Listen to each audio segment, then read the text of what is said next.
સુરતમાં આપની સભા પહેલા ઇટાલિયાના પોસ્ટર પર સાંઈ વિવાદ વકર્યો। સુરતના ગોડાદરામાં આપની સભા પહેલા વિરોધ તો ગોપાલ ઇટાલિયાના પોસ્ટર પર સાંઈ પોસ્ટર વિવાદે તણાવ વધાર્યો। વિગતે વાત કરીએ તો સુરતના ગોડાદરા વિસ્તારમાં ગુરુવારે સાંજે 8 વાગે યોજાનારી આમ આદમી પાર્ટીની જાહેર સભા પહેલા વિરોધનો માહોલ સર્જાયો છે।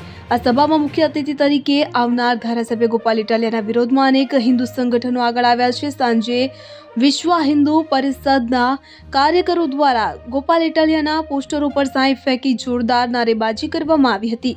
કાર્યકરોએ જણાવ્યું હતું કે હિન્દુ વિરોધી નેતાને અમે અમારા વિસ્તારમાં આવવા નહીં દઈએ। ખાસ વાત એ છે કે આમ આદમી પાર્ટી દ્વારા લગાવવામાં આવેલા પોસ્ટરોમાં આમંત્રણ તરીકે મીઠી ખાડી મુસ્લિમ સમાજ લખેલું છે, તેમજ પોસ્ટરો પર મુસ્લિમ ટોપી પહેરેલા નેતાઓની તસવીરો છે, જ્યારે કાર્યક્રમનું સ્થળ હિન્દુ બહુમતી વિસ્તાર હોવાનું જણાવવામાં આવી રહ્યું છે। આ મુદ્દાને લઈને વિરોધ વધુ ઉગ્ર બન્યો છે।